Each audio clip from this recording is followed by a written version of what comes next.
നമ്മൾ പല കഥകളും കേട്ടിട്ടുണ്ട്. ഒരു സാധാരണ ടൈലറായിട്ടും അവിടെ നിന്ന് സമ്പന്നതയിലേക്ക് പോയ പല ആളുകളുടെ ജീവിത ചരിത്രങ്ങൾ. ഇന്ന് എനിക്ക് നിങ്ങളെ പരിചയപ്പെടുത്താനുള്ളത് ഇതേപോലെ തന്നെ ഒരു ടൈലറായിരുന്നൊരു വ്യക്തി, അവിടെ നിന്നും വലിയൊരു എക്സ്പൊണൻഷ്യൽ ഗ്രോത്തിലേക്ക് മാറിയ ഒരു വ്യക്തി, ചങ്ങനാശ്ശേരിക്കാരൻ ഒരു ജോഷി ദേവസ്യ. ഒരു ടൈലറായി ഇരിക്കലാണ് നമ്മൾ പരിചയപ്പെട്ടത്. ഇന്ന് വർഷങ്ങൾ പിന്നിടുമ്പോൾ താങ്കൾ എന്നോടൊപ്പം വലിയ രീതിയിലുള്ള സമ്പന്നായി താങ്കൾ മാറിക്കഴിഞ്ഞു. എന്താണ് ജോഷി ചേട്ടാ, ഞാൻ 26 വർഷം കൊണ്ട് നേടിയെടുത്തത് താങ്കൾ നിസ്സാര വർഷം കൊണ്ടാണ് നേടിയെടുത്തത്. എന്താണ് താങ്കൾക്ക് ഇന്ന് പ്രേക്ഷകരോട് ഈ ഒരു വിജയകഥ വിശദീകരിക്കാനായിട്ടുള്ളത്? സാറ് പറഞ്ഞതിൽ ചില തിരുത്തുകൾ എനിക്കൊന്ന് ആദ്യം പറയാനുണ്ട്. ഒരിക്കലും ഒരു ടൈലർ എന്ന് പറഞ്ഞാൽ അത്യാവശ്യം ജീവിച്ചു പോകാം എന്നുള്ളതല്ലാതെ ഒരിക്കലും ഒരു സമ്പന്നരായിട്ട് നമ്മൾ മനസ്സിലാക്കിയിട്ടില്ല. അല്ലെങ്കിൽ വലിയ ഷോപ്പുകളൊക്കെ തുടങ്ങി അതുപോലെ ആൾക്കാരെയൊക്കെ വെച്ച് അങ്ങനെ ചെയ്യുന്ന, അവിടെ അത് ബിസിനസ്സാണ്, ഒരു ടൈലർ അല്ല, ഒരു ബിസിനസ് രീതിയിലേക്ക് ഇതിനെ കൊണ്ടുവന്നാൽ മാത്രമാണ് ടൈലറിൽ നിന്നും ഒരു സമ്പന്നനാകാൻ വേണ്ടി പറ്റത്തുള്ളൂ. എന്നെ സംബന്ധിച്ചോളം ഈ ടൈലർ മേഖല തിരഞ്ഞെടുക്കാനായിട്ടുള്ള കാരണം, അന്ന് എന്നെ ഈ തയ്യൽ പഠിപ്പിക്കാൻ വേണ്ടിയിട്ട് എൻ്റെ ഫാദർ എന്നെ വിടുമ്പോൾ എൻ്റെ ഫാദറിന്റെ ഒറ്റ ഒരു കാഴ്ചപ്പാടായിരുന്നു, മനുഷ്യൻ ഉള്ള കാലം മുഴുവൻ ഏതായാലും വസ്ത്രം ഉപയോഗിക്കണം, പിന്നെ വെയിൽ കൊള്ളണ്ട, മഴ നനയണ്ട, എൻ്റെ മക്കള് സുഖമായിട്ട് എവിടെ ഇരുന്ന് പണി തയ്യലും കിട്ടും. അതോടൊപ്പം തന്നെ എൻ്റെ വീട്ടിലെ തയ്യലിനൊരു പാരമ്പര്യമുണ്ട്. എൻ്റെ പെങ്ങള് തയ്യലായിരുന്നു, എൻ്റെ ചേട്ടൻ തയ്യലായിരുന്നു, അങ്ങനെ എൻ്റെ അങ്കിള് തയ്യലായിരുന്നു. അങ്ങനെ നോക്കുമ്പം ആ ഒരു പാരമ്പര്യം ഉണ്ട് താനും, ഒരു തയ്യൽ ഫാമിലിയാണ്. അപ്പോൾ പക്ഷേ എങ്കിലും ഞാൻ എപ്പോഴും വേറിട്ട് ചിന്തിക്കുമായിരുന്നു. ഞാൻ തയ്യൽ പഠിച്ചപ്പോൾ തന്നെയാണെങ്കിലും സ്വന്തമായിട്ട് തന്നെ വർക്ക് എടുക്കാനും ആ കാര്യത്തിൽ ചങ്കൂറ്റം കാണിക്കുമായിരുന്നു. അതുകൊണ്ട് തന്നെ ഞാൻ ആ ഒരു രീതിയിൽ ശരിക്കും ശോഭിച്ചൊരു വ്യക്തി തന്നെയാണ്. പക്ഷേ എങ്കിൽ നമുക്കറിയാം, കുറച്ച് കഴിഞ്ഞപ്പോഴത്തേക്കും റെഡിമെയ്ഡിൻ്റെ ഒരു കടന്നുകയറ്റം. എനിക്കൊരു കാര്യം മനസ്സിലായി, എൻ്റെ ഏജ് കൂടിക്കൊണ്ടിരിക്കുന്നു, അതോടൊപ്പം തന്നെ എൻ്റെ അടുത്ത് തയ്ക്കാൻ കൊണ്ടുവരുന്ന ആൾക്കാർ അവർ ഇല്ലാതായിക്കൊണ്ടിരിക്കുന്നു, കുറഞ്ഞു. അത് സ്വാഭാവികമാണ്. അല്ല, ജോഷിയുടെ പറഞ്ഞ പോലെ തന്നെ ഞാൻ പണ്ടൊക്കെ ഇപ്പോൾ റംസാൻ തുടങ്ങി പെരുന്നാൾ വരുമ്പോൾ അത് ടൈലർ ഷോപ്പിൽ കൊണ്ടു കൊടുത്ത് 2-3 പ്രാവശ്യം തുന്നുമെന്ന് ചോദിക്കാൻ വേണ്ടി പോയി. അതൊക്കെ ഇപ്പോൾ ഓർമ്മയുണ്ട്. പക്ഷേ ഇന്ന് ഒരു ടൈലർ ഷോപ്പിൽ പോയ എൻ്റെ മക്കൾക്കൊന്നും അറിയ പോലുമില്ല ഇങ്ങനെ സംഭവം ഉണ്ടായിരുന്നോ, അല്ലേ? അത് തന്നെ ജോഷിയോട് പറഞ്ഞുകൊണ്ടിരിക്കണല്ലോ. അത് തന്നെ. കാരണം എനിക്കറിയാം, ഞാൻ എൻ്റെ പ്രൊഫഷൻ ഞാൻ വീട്ടിൽ തന്നെയാണ് ഇത് ആദ്യം തുടങ്ങിയത്. പക്ഷേ ആ ഒരു സമയത്ത് ഒരു ഉത്സവം വന്നാൽ, ഒരു ഓണം ഇതുപോലൊരു ആഘോഷം വന്നാൽ സത്യം പറഞ്ഞാൽ ഭക്ഷണം കഴിക്കാൻ പറ്റത്തില്ല. ഈ പിള്ളേർക്കൊക്കെ ഇത് തയ്ച്ചു കൊടുത്തിട്ട് അവരിങ്ങനെ വന്ന് ക്യൂ നിൽക്കുവാണ്. അന്നത്തെ സാഹചര്യം എന്ന് പറഞ്ഞാൽ, ഞാൻ ചെയ്യുന്ന സമയത്തെന്ന് പറഞ്ഞാൽ ഇതെല്ലാം കൈകൊണ്ട് തന്നെ ചെയ്യണം. അപ്പം ആ സാഹചര്യത്തിൽ നിന്ന് നമുക്കൊരു കരകയറാൻ വേണ്ടിയിട്ട് എനിക്ക് മനസ്സിലായി, ഞാൻ ഉദ്ദേശിക്കുന്ന ഒരു തലത്തിലേക്ക് എത്താൻ പറ്റത്തില്ലെന്ന് മനസ്സിലായി. ഇപ്പോൾ കുറച്ച് കഴിഞ്ഞപ്പോഴത്തേക്കും എന്തിട്ടാലും ഫാഷനാവുന്ന ഒരു രീതി മാറി. ഉദാഹരണത്തിന്, ഒരാൾ തയ്ച്ചിട്ട് ഒരു കൈക്ക് ഇച്ചിരി ഇറക്കം കുറഞ്ഞു പോയെങ്കിൽ അതൊരു ഫാഷനാണ്, ഏതാ. അപ്പോൾ ആ രീതിയിലേക്ക് വരാൻ വലിച്ചെറിയും, മനസ്സിലല്ലേ? അപ്പം എന്ത് ഒരു നെഗറ്റീവ് ഉണ്ടെങ്കിലും, ഒരു കുറവുണ്ടെങ്കിലും അതൊരു ഫാഷനായിട്ട് മാറി. പിന്നെ അതിനുശേഷം വന്നപ്പോൾ എന്തായിട്ട് മാറി, ഈ യൂട്യൂബിലൊക്കെ കണ്ടിട്ട് തന്നെത്താൻ ആൾക്കാർ തയ്ച്ചിരുന്ന അവസ്ഥയായി. പണ്ടറിയാം, സാറിന് ഓർമ്മയുണ്ടാവും, അതായത് പണ്ടുള്ള അമ്മച്ചിമാരൊക്കെ ചട്ടയും മുണ്ടുമായിരുന്നു ഇടുന്നത്. കുറച്ച് കഴിഞ്ഞപ്പോഴത്തെ എന്തായി, അത് നൈറ്റിയിലേക്ക് മാറി, അല്ലേ? പണ്ടുള്ള ആൾക്കാർ പാവാടയും ബ്ലൗസും ആയിരുന്നു, അത് മാറി ചുരിദാറിലേക്ക് മാറി. ഇങ്ങനെ ഓരോന്നും മാറിയപ്പം ഇതെല്ലാം റെഡിമെയ്ഡായിട്ട് കിട്ടി, അല്ലേ? ഇപ്പം തന്നെ നമ്മൾ പുറത്തിറങ്ങി കഴിഞ്ഞാൽ എന്തുകൊണ്ട്, ഇപ്പം ആൾക്കാർക്ക് ചെറിയ ബർമുടയൊക്കെ ഇട്ടിട്ട് പ്രായമുള്ളവരാണെങ്കിലും അതേ രീതിയിലേക്ക് മാറി. ഒന്ന്. രണ്ട്, സത്യം പറഞ്ഞാൽ അന്യം നിന്ന് പോയൊരു കലാരൂപമായിട്ട് തയ്യൽ മാറി. തീർച്ചയായിട്ടും അത് ഒരു മുങ്ങിത്താഴ്ന്നൊരു കപ്പലാണെന്ന് അത് മാറുന്നെന്ന് കണ്ടപ്പോഴാണ് ഞാൻ മാറി ചിന്തിക്കുമായിരുന്നു. അപ്പം ഇവിടെ സംഭവിച്ചതെന്താണെന്ന് വെച്ച് കഴിഞ്ഞാൽ, സാറ് ഓർക്കുന്നുണ്ടാകും, പണ്ട് അണ്ടർവെയർ തയ്ക്കുമായിരുന്നു. അണ്ടർവെയറേ പണ്ട് തയ്ക്കുമല്ലായിരുന്നോ? തയ്ച്ചായിരുന്നു ആൾക്കാർ ഇട്ടുകൊണ്ടിരുന്നത്. അത് കഴിഞ്ഞപ്പോൾ ചെട്ടി ഇറങ്ങി, ഇല്ലേ? അപ്പം എല്ലാവരും മാറി, കാലം മാറിയപ്പോഴത്തേക്കും ഓരോരുത്തർ ലൈഫ് സ്റ്റൈൽ അത് പണ്ട് അങ്ങനെ ആയിരുന്നു. പോക്കറ്റൊക്കെ തയ്ച്ച് അങ്ങനെ ഉണ്ടായിരുന്നു. പക്ഷേ ആ ഒരു സ്റ്റൈലെല്ലാം മാറിപ്പോയി. പിന്നെ വേറെന്ന് വെച്ച് കഴിഞ്ഞാൽ, എല്ലാത്തിനും ഉദാഹരണത്തിന് ഇപ്പോൾ സാറിൻ്റെ കയ്യിൽ 100 രൂപയേ ഉള്ളൂ എങ്കിൽ ആ 100 രൂപയ്ക്ക് ഷർട്ട് കിട്ടും. സാറിൻ്റെ കയ്യിൽ 1000 രൂപയുണ്ടോ, 1000 രൂപ ഷർട്ട് കിട്ടും. എന്ത് മാർക്കറ്റ് കിട്ടുന്ന ഒരു അവസ്ഥയായി, മനസ്സിലായേ? ആ ഒരു സാഹചര്യത്തിൽ ഇപ്പോൾ സാറ് പറഞ്ഞ പോലെ ഇവിടെ പോയിട്ട് തുണി കൊണ്ട് കൊടുത്തിട്ട് അതിനുവേണ്ടി 2-3 പ്രാവശ്യം നടക്കണ്ട, ഇതൊന്നും വേണ്ട. കാരണം ആൾക്കാർക്ക് അതിനുള്ള ക്ഷമയില്ല. അപ്പോൾ അങ്ങോട്ട് ചെല്ലുക, അവിടെ നിന്ന് എടുക്കുക, അവരവരുടെ കയ്യിലുള്ള പൈസയ്ക്ക് അനുസരിച്ചിട്ട് അവർക്ക് വാങ്ങാം, ആ ഒരവസ്ഥയായി. പക്ഷെ അങ്ങനെ ഇരിക്കുമ്പോഴത്തേക്കും കുറേ മാറി ചിന്തിച്ചതിൻ്റെ അടിസ്ഥാനത്തിൽ കുറച്ച് ഡയറക്റ്റ് മാർക്കറ്റിങ്ങും ഇങ്ങനെയുള്ള കുറേ കാര്യങ്ങളൊക്കെ ചെയ്ത് നോക്കി. രക്ഷപ്പെടാൻ വേണ്ടിയിട്ടാണ് ഇങ്ങനെയുള്ള കുറേ കാര്യങ്ങൾ ചെയ്ത് നോക്കി. പക്ഷേ അവിടെയൊന്നും ഞാൻ ആഗ്രഹിച്ച ഒരു തലത്തിലേക്ക്, കാരണം ഞാൻ അന്നും ആഗ്രഹിച്ച ഒരു കാര്യം, ഒരു പാസീവ് ഇൻകം, എൻ്റെ ഒരു മനസ്സിൻ്റെ ഒരു സ്വപ്നമായിരുന്നു, ഒരു പാസീവ് ഇൻകം. കാരണം ഞാൻ 10 വർഷം ഇരിപ്പായാൽ പോലും എനിക്കൊരു റിട്ടേൺ കിട്ടണം, ഇതിനെപ്പറ്റി ചിന്ത എന്നിൽ എപ്പോഴും ഉണ്ടായിരുന്നു. അപ്പോൾ അതുകൊണ്ട് തന്നെ ഞാൻ എപ്പോഴും എന്ത് ചെയ്യും, പാർട്ട് ടൈം ആയിട്ടുള്ള എന്തെങ്കിലുമൊക്കെ ഞാൻ നോക്കുമായിരുന്നു. അങ്ങനെയാണ് ഞാൻ എന്ത് ചെയ്തു, ഒരു കമ്പനിയുടെ മാർക്കറ്റിങ്ങിലേക്ക് വന്നപ്പോൾ അവിടുന്ന് അവരിറക്കിയ ഒരു പ്രോഡക്റ്റ് ആയിരുന്നു വാട്ടർ പ്യൂരിഫയർ, റിവേഴ്സ് ഓസ്മോസിസ്. അങ്ങനെ ഞാനത്, എനിക്ക് ടെക്നിക്കൽ ഫീൽഡ് ഒന്നും തന്നെ അറിയത്തില്ല, ആകെപ്പാടെ അറിയുന്ന തയ്യൽ മാത്രമേ ഉള്ളായിരുന്നു. പക്ഷേ എന്ത് ചെയ്തു, ഞാൻ അത് പോയി പഠിച്ച് അതിൻ്റെ ഒരു ടെക്നീഷ്യനായിട്ട് മാറി. അങ്ങനെ അവരുടെ കടയിലുണ്ടായിരുന്ന സാധനങ്ങളൊക്കെ ഞാൻ അത് ഫിറ്റ് ചെയ്യും, അതിൽ നിന്ന് റിട്ടേൺ കിട്ടുന്ന കാര്യങ്ങൾ ഞാൻ എക്സ്ട്രാ ഇൻകം ഉണ്ടാക്കുമായിരുന്നു. അപ്പം അവിടെ എന്നെ സംബന്ധിച്ചോളം ഞാൻ സത്യത്തിൽ തയ്യലിനെ വേണ്ടെന്ന് വെച്ച ഒരാളാണ്. പക്ഷേങ്കിൽ ഞാൻ വിവാഹം കഴിച്ചതും എന്തായിപ്പോയി, അതും ഒരു തയ്യക്കാരത്തിയായിപ്പോയി. പണം മേടിച്ച് പന്തളത്ത് ചെന്നപ്പോൾ അതന്നെ അതാണ് പറ്റിയത്. അപ്പോൾ എൻ്റെ ഇത് തന്നെ, നമ്മൾ ഈ കുറച്ച് കഴിയുമ്പോഴത്തേക്കും നമുക്ക് എന്തെങ്കിലും വല്ല കുഴമ്പൊക്കെ ഇട്ട് തിരുമേണ്ട സാധനത്തെ ഇത് തിരിച്ചാകാൻ പാടില്ല, അതും തയ്യക്കാരത്തി ചിന്തിച്ചത്. അപ്പൊ ചോദിച്ചേട്ടാ, ഇപ്പോ നമ്മൾ പണ്ട് 4 വർഷങ്ങൾക്ക് മുമ്പ് കണ്ടുമുട്ടിയപ്പോൾ ഞാൻ പറഞ്ഞിരുന്നു, പ്രതിമാസം 10 ലക്ഷം രൂപയ്ക്ക് മുകളിൽ താങ്കൾക്ക് ഏൺ ചെയ്യാൻ പറ്റുമെന്ന് പറഞ്ഞപ്പോൾ താങ്കൾ അന്ന് വിശ്വസിച്ചിരുന്നില്ല. ഇന്ന് എല്ലാ മാസവും ഈ 10 ലക്ഷം രൂപയ്ക്ക് മുകളിൽ വരുമാനം നേടുമ്പോൾ അപ്പൊ കിട്ടുന്നൊരു സാറ്റിസ്ഫാക്ഷൻ എന്താണ് സാർ? അത് സത്യത്തിൽ ഞാൻ സാറുമായിട്ട് പരിചയപ്പെടുമ്പോൾ ഒരിക്കലും സാറത് പറഞ്ഞെങ്കിലും സാറിൻ്റെ ഉള്ളിലുണ്ട്, സാറ് ഇങ്ങനെ പ്രോജക്റ്റ് കൊണ്ടുവരാൻ പോകുന്നതൊക്കെ സാറിനറിയാം. പക്ഷെ കേൾക്കുന്ന ഒരാളെ സംബന്ധിച്ചോളം അത് വേറൊന്നും കൊണ്ടല്ല, കാരണം 10 ലക്ഷം രൂപ അങ്ങനെ ഒരു മാസം ഉണ്ടാക്കുന്ന എൻ്റെ സ്വപ്നത്തിൽ പോലും ഞാൻ ചിന്തിക്കുന്നില്ല. എനിക്ക് വട്ടാണെന്ന് ചിന്തിച്ചില്ലേ? തീർച്ചയായിട്ടും. ഇത് ഈ പറഞ്ഞ പോലെ തള്ളാണെന്ന് തന്നെ ചിന്തിച്ചേ. വട്ടാന്നല്ല, ഇത് തള്ളാണ്, അല്ലെങ്കിൽ ഇത് ഏതാണ്ട് തലയ്ക്ക് ഇത് പിടിച്ച ഒരാൾ പറയുന്നതായിട്ട് അന്ന് ചിന്തിച്ചോളൂ. പക്ഷേ എങ്കിലും ഞാൻ അന്ന് സാറിൻ്റെ അടുത്ത് വരുമ്പം അവിടെ ഒരു പാർട്ട് ടൈം ഇൻകം, സാറിനറിയാം കോവിഡ് സമയത്താണ്, കോവിഡിന് ശേഷമാണ് നമ്മൾ പരിചയപ്പെടുന്നത്. ആ സമയത്ത് 21 അതെ, ആ അതിന് ശേഷമാണ് അവിടെ ആണ് നമ്മൾ പരിചയപ്പെട്ടു.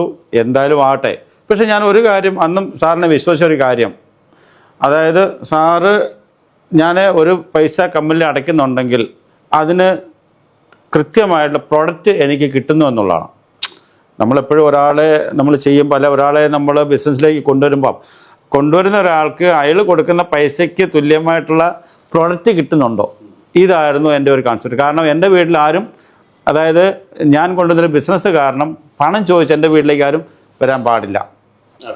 അതായിരുന്നു നല്ല ഒറ്റ അന്നെല്ലാം ബ്രാൻഡ് ഐറ്റംസ് ആയിരുന്നു അല്ലേ? അതെ, LG, വേൾപൂൾ, സാംസങ്, ഇംപെക്സ് അങ്ങനെ തുടങ്ങുന്ന കമ്പനീസിന്റെ ഡിസ്ട്രിബ്യൂഷൻ നമ്മുടെ അടുത്ത് വരുന്നത്. അത് തന്നെ. അതെ. അപ്പം അത് എനിക്കൊരു ആവശ്യം ഉണ്ടായിരുന്നു, എനിക്ക് അന്ന് കുറച്ച് ഇത് ആവശ്യം ഉണ്ടായിരുന്നു, അത് ഞാൻ വാങ്ങിച്ചു. പക്ഷേ ഇത് നല്ലതാണെന്ന് ബോധ്യപ്പെട്ടപ്പോൾ ഞാനത് പ്രൊമോട്ട് ചെയ്യാൻ തുടങ്ങി. അങ്ങനെ എന്തായാലും കൊള്ളാം, ഒരു ടീം, അതായത് എനിക്ക് ഇതുപോലെ കുറെ കസ്റ്റമേഴ്സിനെ ക്രിയേറ്റ് ചെയ്യാൻ പറ്റി. അന്ന് മാസം 50,000 1 ലക്ഷം രൂപ ബിറ്റ്വീൻ അല്ലേ?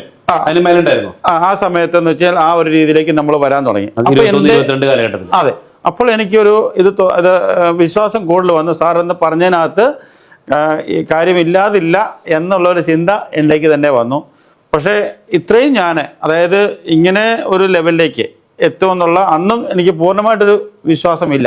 അപ്പോൾ ആ ഇരിക്കുന്ന സമയത്താണ് സാറിൻ്റെ ആ ഒരു പുതിയ പ്രോജക്റ്റ്, അതായത് ഇന്നോവേറ്റീവായിട്ടുള്ള പ്രോജക്റ്റുകൾ സാറ് കൊണ്ടുവരാൻ തുടങ്ങിയപ്പം അവിടെയും ഒന്ന് ശങ്കിച്ചായിരുന്നു. ഈ ആദ്യമായിട്ട് നമ്മൾ ഈ ഒരു പ്രോഗ്രാം ഒരു ഹോട്ടലിൽ വെച്ച് നടത്തുമ്പം ചന്ദന കൃഷി എന്നൊക്കെ പറഞ്ഞപ്പം അപ്പോഴെൻ്റെ മൈൻഡ് പുറകോട്ടൊന്ന് പോയി. പണ്ടത്തെ ആടത്തേക്ക് മാഞ്ചിയം പോലെ ആണോ, അതായത് 2023 നവംബറിൽ. അതെ, നവംബർ 16-ാം തീയതി അന്നാണ് ഈ പ്രോജക്റ്റ് പറയുമ്പം. പക്ഷേ ഹോട്ടൽ മൺസൂൺ എംബസി.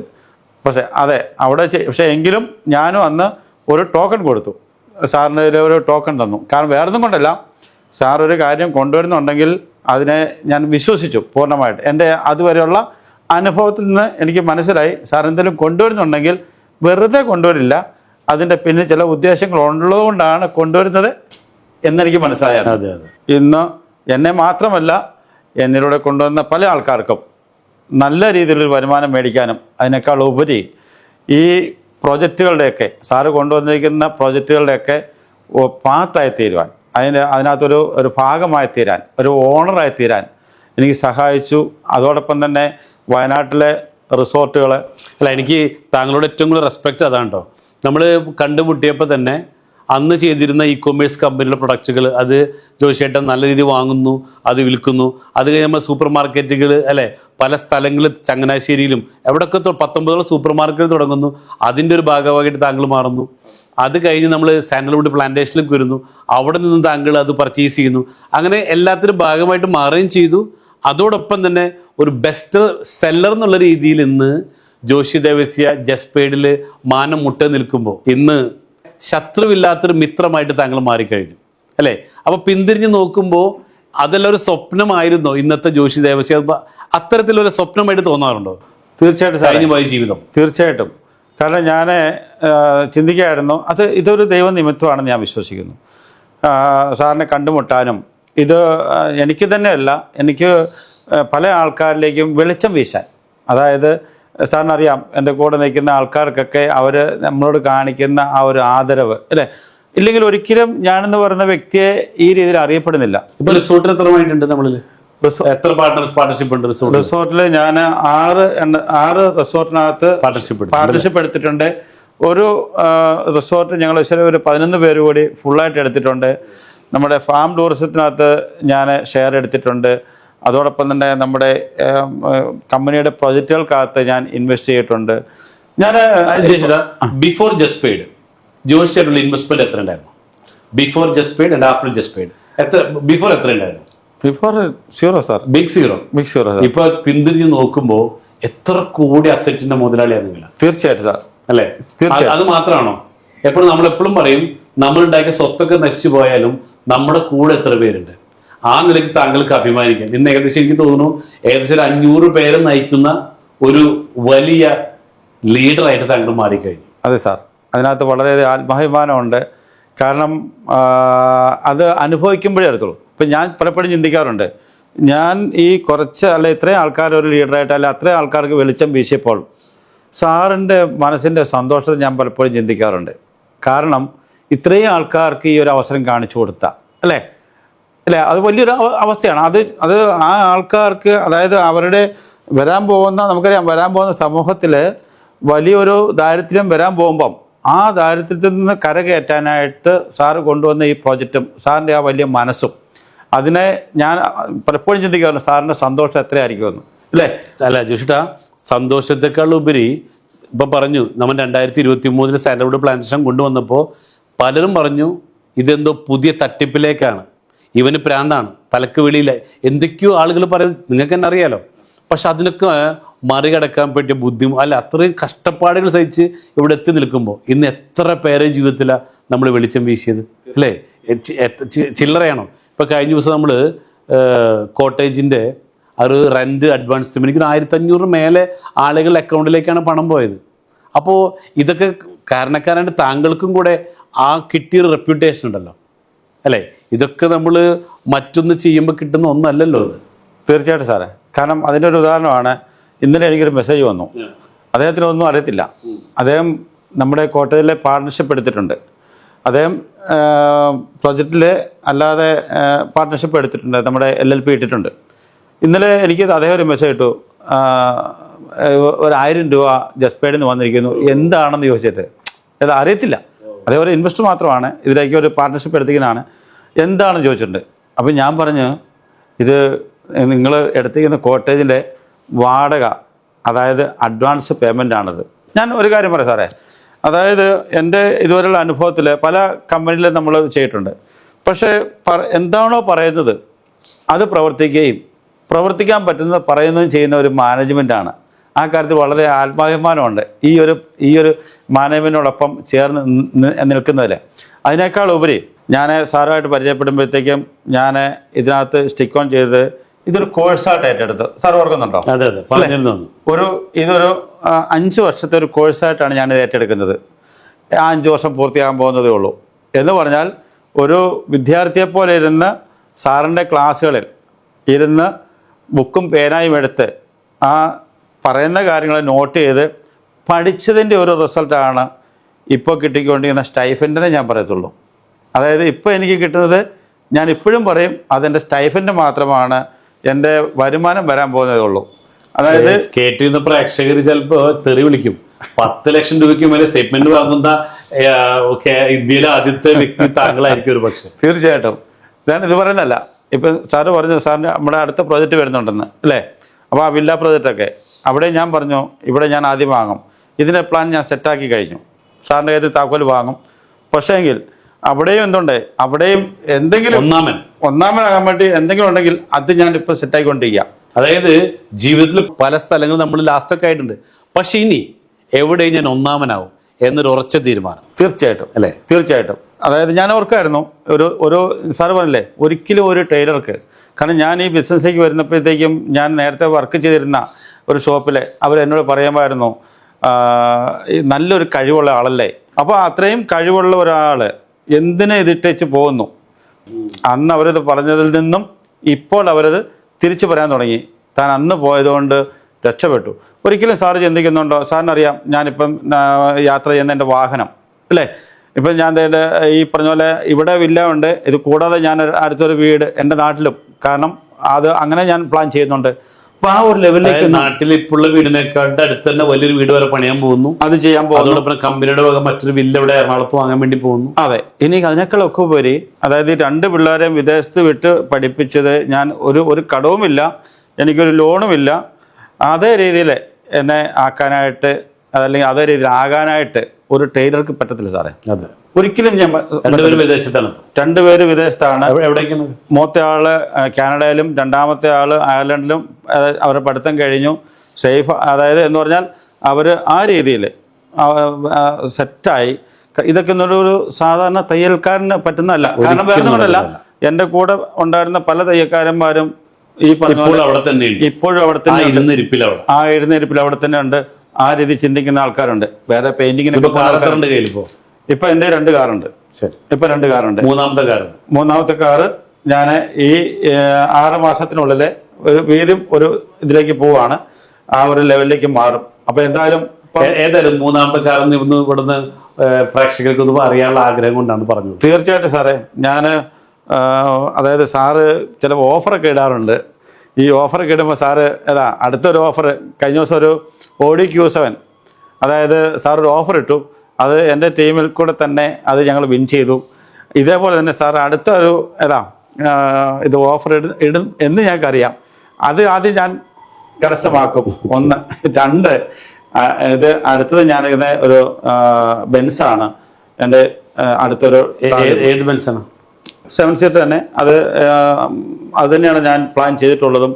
കാരണം വേറെ ഒന്നും കൊണ്ടല്ല, സാറ് പലപ്പോഴും പറഞ്ഞു പണത്തെ നമ്മൾ പണിയെടുപ്പിക്കണം, അല്ലെങ്കിൽ സാറ് പണത്തിൻ്റെ നിയമങ്ങളൊക്കെ പഠിപ്പിച്ചിട്ടുണ്ട്. സത്യത്തിൽ ഈ നിയമങ്ങളൊന്നും അറിയില്ലായിരുന്നു, മനസ്സിലല്ലേ. അതുപോലെ തന്നെ നമ്മളൊരു ജൗളിയൊക്കെ എടുക്കാൻ പോയി കഴിഞ്ഞാൽ ഏറ്റവും വില കുറഞ്ഞ സാധനങ്ങൾ എടുക്കുക, ഇതൊക്കെയായിരുന്നു നമ്മൾ നേരത്തെ ചിന്തിച്ചിരുന്നത്. പക്ഷേ ആ ഒരു മൈൻഡ് സെറ്റ്, എൻ്റെ ഒരു മൈൻഡ് സെറ്റ് മാറി. എന്നുവെച്ചാൽ ഒരു മാസ്റ്റർ മൈൻഡിനോടൊപ്പം ഇങ്ങനെ ചിന്തിച്ചപ്പോഴത്തേക്കാണ് ഈ ഒരു മാറ്റങ്ങൾ ഒക്കെ സംഭവിച്ചു. ഇപ്പം ഞാനിപ്പം എടുക്കുന്ന ഡ്രസ്സുകൾ എന്ന് വെച്ചാൽ ബ്രാൻഡഡ് ഐറ്റംസ്. ഞാൻ ഇത് പൊങ്ങച്ചം പറയോ അല്ലെങ്കിൽ അഹങ്കാരം പറയല്ലോ സാറേ. ആയിക്കോട്ടെ, ആയിക്കോട്ടെ, കാരണം കഷ്ടപ്പെട്ട് നേടിയതല്ലേ. തീർച്ചയായിട്ടും സാറേ. കാരണം പക്ഷെ വേറെ ഇങ്ങനെ ഒരു അവസരം നമ്മൾ ഇങ്ങനെയാണ് പറയുന്നത്. പക്ഷേ ചില ആളുകൾക്ക് ഇപ്പൊ കോട്ടൊക്കെ ഇട്ട് ഇങ്ങനെ വന്നിരിക്കുമ്പോ അങ്ങോട്ട് കോട്ടിട്ടത് ഈ കോട്ടിടുന്ന ആൾക്കാരെ പറ്റിച്ചുണ്ടാക്കുന്ന പൈസയാണെന്നുള്ള ഒരു തെറ്റിദ്ധാരണ സമൂഹത്തിലുണ്ട്. ഇവർക്കറിയില്ല നമ്മൾ ഇതിന്റെ ബാക്കിലിടുന്ന കഷ്ടപ്പാടോ ബുദ്ധിമുട്ടോ ഒന്നും ഇവർക്ക് അറിയില്ല. പക്ഷേ ഇവർക്ക് അറിയാത്ത മറ്റൊരു കാര്യമുണ്ട്, കഷ്ടപ്പെട്ട് പണം ഉണ്ടാക്കിയാൽ ഇഷ്ടപ്പെട്ട് ജീവിക്കാൻ പറ്റില്ല. അതൊക്കെ പഠിച്ചിട്ടല്ല ഇങ്ങനെ ആയത്. തീർച്ചയായും അല്ലെ, കോട്ടിട്ട് തന്നെ പൈസ ഉണ്ടാക്കണം, അപ്പോഴാണ് അത് ഇഷ്ടപ്പെട്ട് അതായത് കൂടുതൽ പണം ഉണ്ടാക്കണമെങ്കിൽ കോട്ടിട്ടേ പറ്റൂ. ശരിയല്ലേ? തീർച്ചയായിട്ടും.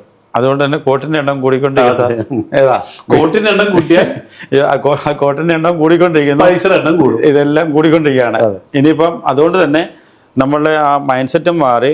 നമ്മൾ ഇപ്പൊ സാറ് പഠിപ്പിക്കുന്ന പോലെ ലൈഫ് ഹാപ്പൻസ് മീ എന്ന് പറയുന്ന ആ ഒരു ലെവലിലേക്കും ഒക്കെ നമ്മൾ പോകേണ്ടതുണ്ട്. അപ്പം ആ മറ്റുള്ളവരെ സഹായിക്കാൻ സാറ് പറയുന്നില്ലേ, അതായത് സമ്പന്നർ പൈസ ഉണ്ടാക്കുന്ന കഞ്ഞി കുടിക്കാനല്ല അല്ലേ, മറ്റുള്ളവരെ സഹായിക്കണം. മറ്റുള്ളവരെ സഹായിക്കാൻ വേണ്ടിയിട്ടാണെങ്കിലും നമ്മുടെ കയ്യിൽ ഉണ്ടെങ്കിലാണ് മറ്റുള്ളവരെ സഹായിക്കാൻ പറ്റുന്നത്. വേറൊന്നല്ല, എൻ്റെ ഇൻകം ഡെയിലി ഇൻകമാണ്. ഇപ്പോൾ സാറ് പറയുന്ന പോലെ ഒരു കുളത്തിലേക്ക് വല്ലപ്പോഴും മഴ പെയ്ത് കഴിഞ്ഞാൽ അവിടെ വെള്ളം കാണത്തില്ല. പക്ഷേ സ്ഥിരമായിട്ട് മഴ പെയ്താലോ ഈ കുളത്തിൽ എപ്പോഴും വെള്ളം കാണും. അല്ല, സാധാരണ ജോലിക്കാർക്ക് സംഭവിക്കുന്ന തെറ്റതാണ്. ഇവർക്ക് മാസത്തിൽ ഒരു പ്രാവശ്യം കിട്ടുന്ന ശമ്പളം വല്ലപ്പോഴും മഴ പെയ്യുന്ന ഒരു കുളത്തിലേക്ക് വല്ലപ്പോഴും മഴ പെയ്താൽ അത് പറ്റിപ്പോവും. പക്ഷെ അതേസമയം ബിസിനസ്സുകാർ എങ്ങനെ വീണ്ടും സമ്പന്നനാവണത്?